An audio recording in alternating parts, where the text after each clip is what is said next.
Alors, en attendant, par exemple, de demander Oui. à Brigitte le couscous de Djerba, là, on va s'intéresser. Je le fais très bien. Qu'elle fait parfaitement Ouais, bien, très bien. et je sais de quoi je parle, franchement.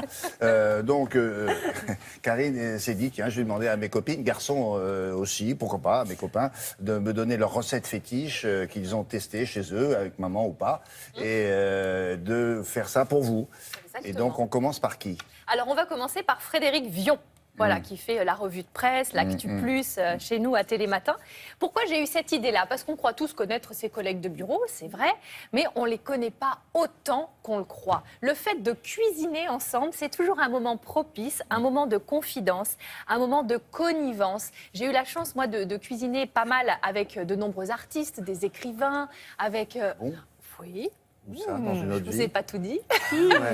J'ai cuisiné. J'ai eu la chance Vous de faites ça sur cuisiner. une autre chaîne de télé? Je faisais dans ma jeunesse Oui, c'est vrai. avec Mais c'est Yann là- Kefelec, par exemple. C'est là que je vous ai vu. C'est là que vous m'avez vu? Ah oui, C'est là que vous m'avez repéré? oui. C'est bien. Bah oui. Alors écoutez, donc j'ai cuisiné avec Yann Kefelec, avec Catherine Jacob, avec la fille de Lino Ventura, Clélia Ventura, Jérôme Commandeur, Arditi. Bref, c'est toujours, je vous Arditi, assure, Ah ouais. un moment de convivialité. Pourquoi? Parce qu'on touche à l'intime. C'est ça la cuisine, la recette Et on se cuisinée. révèle. Mais exactement, William. On offre, c'est généreux. Et c'est bien ce qui me plaît dans on ce est soi, moment-là. on est enfin Eh soi. ben oui, voilà, on est tout nus ou presque. Non, Et parce c'est qu'elle a ça. fait ça, mais c'est une autre chaîne. Oui, ça je l'avais repéré là aussi. Et puis c'était après minuit. C'était plus tard le soir. Mais Mais c'est je bien veux aussi. dire par là que c'est une forme, effectivement, l'expression on se met à poil, mais c'est vrai, on met tout sur la planche à découper. C'est là où éplucher les patates, c'est pas un geste si anodin que ça, parce que ça fait appel à la mémoire, parce que notre grand-mère le faisait, parce qu'on a ce vieil économe auquel on tient tant. Là où vous avez raison, c'est qu'on ne triche pas quand on fait On ça. ne triche pas. On est assez de Et ça. oui, Ça, exactement. ça. Et Bon. tous les artistes que j'avais reçus étaient complètement... Mais alors, ils avaient oublié leur promo. Vous savez, quand on va dans une émission, on n'a qu'une idée en tête, faire sa promo. Là, pas du tout. C'était généreux. Et je me suis dit, on va faire la même chose avec nos amis de Télématin. Et j'ai adoré ce moment. Alors, très bien. On va faire ça avec l'équipe de Télématin. Oui. Il faut savoir que les chroniqueurs, les journalistes, vous êtes à peu près une trentaine, à peu près. Mais ça vous amuserait de recommencer avec ces gens-là dont vous avez parlé, là, les artistes. Ça vous amuserait de faire Oh ça? bah oui, pourquoi pas. C'est toujours des moments de... Eh ben, on peut tester ça aussi, peut-être pour les vacances. Ah, ou cet bah été. avec plaisir. Vraiment Voilà. avec Bon, plaisir. alors là, on commence avec Fred. Voilà. Et Alors. alors, j'ai découvert Fred. Je ne savais pas qu'il avait des origines italiennes, figurez-vous. Sa maman est milanaise et donc il m'a proposé un osso bucco. C'est ce fameux plat très parfumé, très mijoté à base de viande de veau. Et il m'a expliqué que vraiment le succès de sa recette résidait dans la qualité des ingrédients. Il ne fallait pas vraiment mégoter sur la qualité. Il nous fallait des tomates, vous savez, les tomates en boîte. Il fallait vraiment que ce soit une conserve de qualité, sinon ça apporte trop d'acidité quand ça mijote et du coup, c'est pas très bon. Et on a une recette vraiment parfumée avec une gremolata, qui est un petit condiment que sa maman faisait également, à base d'ail, de persil et de citron.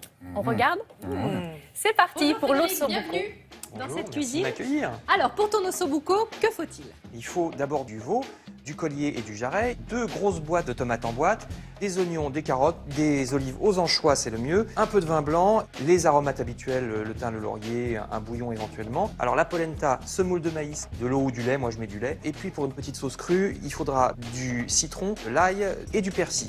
Bien. Il a fait ça toute sa vie, non? Vous trouvez pas? Allez, première étape, Frédéric, pour cette recette. Donc on met de l'huile au fond de la casserole, on farine la viande. D'accord. Et on la saisit. Donc là, Fred, on a du jarret et du collier. Oui, du jarret et du collier parce que le collier, ça donne beaucoup de goût, mais sur certains petits veaux, il n'y a pas beaucoup de viande à manger sur le collier. Donc, il faut mélanger les deux, c'est le mieux. Ça dure pas trop longtemps, hein, le saisissement des viandes avec la farine. C'est vraiment juste pour que ce soit un petit peu doré. Là, on l'a laissé quoi? 2 minutes. Ouais. Ça commence déjà à être bien. Sel, poivre. Parfait. Donc, pendant que la viande rôtit, on va couper des oignons. Bien. C'est pas la peine de faire des trop petits morceaux parce que de toute façon, ça va se défaire dans la sauce. Donc, moi, je les coupe en 8. Il faut juste faire attention à l'assaisonnement au départ, Ouais. parce que si on met trop de poivre, comme ça va cuire pendant 2 heures, le poivre a tendance à infuser tout Oui. doucement, tranquillement. Et la sauce se concentre. Et voilà, et à la fin, on finit avec des goûts parfois un peu trop marqués. Eh ben, faut éplucher les carottes. Et ben voilà. Voilà. Et je suis en train de pleurer à cause des oignons. Ah oui, ça. On enlève la viande et on la réserve sur une assiette. Ça sent bon. Oui, ça sent bon, hein. Vous n'avez pas l'odorama Ah, quel dommage. chez vous, mais c'est dommage. Donc vous voyez que la viande est bien dorée. Si elle n'est pas cuite à l'intérieur, bien sûr, ça n'a aucune importance puisque ça va Bien cuire sûr. pendant 2 heures. Et on y passe les oignons. Très bien. Pendant que les oignons sont en train de dorer, en faisant attention qu'ils ne noircissent pas, on va faire des rondelles de carottes. Alors, tu sais ce que je fais, moi, pour ce genre de plat? Pour la découpe, c'est un chef qui va me montrer ça pour que la carotte diffuse un maximum de saveur. Je coupe en biseau. D'accord. Et puis à partir de là, ça va être très très simple, Oui. puisqu'il vous suffit de rajouter à peu près tout dans la casserole. Parfait, j'adore. Oh là là, ça va compoter, ça va être terrible, ça. Là-dessus, on rajoute les aromates, Ok. du laurier, du thym, des clous de girofle, un bouillon. Et puis, quand on a mis les carottes, on rajoute le vin blanc. Il faut que ça soit couvert, hein. Ok, on laisse mijoter à feu doux pendant 2 heures. Au bout d'1 h 45, on rajoute les olives aux anchois. Pendant ce temps, on va faire ce qu'on appelle une gremolata, qui chouette. est une petite sauce crue. On hache du persil, on presse de l'ail et on mélangera tout simplement ça dans du jus de citron avec du sel et du poivre dans un petit bol à côté de l'assiette. On a vu l'ossobuco, on a vu la gremolata. Passons à la polenta. À la polenta. Bien. Alors, comment on l'a fait cette polenta? Ici, on a 250 grammes, donc ça nous fait avec 1 litre de lait. Ça sera déjà pas mal parce que ça va gonfler. Il faut tout le temps tourner, sinon ça fait des grumeaux et ça fait même des geysers. Ça vous, Ah oui, c'est ça vrai. vous saute à la figure. C'est vrai. Il ne faut pas louper le moment où votre lait va bouillir avant qu'il s'en aille de la casserole. Et juste au moment où il commence à devenir frémissant, dans votre lait avec le sel et le poivre, vous versez en pluie la polenta. Vous voyez, hop. Et tu touilles, et tu touilles. On fait la consistance qu'on veut. Hein. C'est-à-dire que vous pouvez rajouter de la crème si vous voulez plus crémeuse ou pas. On voit le joli tour de main quand même. Hein. Viva Italia! Merci Fred pour ce petit voyage en Italie, c'était très agréable. Merci à toi. Tu reviens quand tu veux.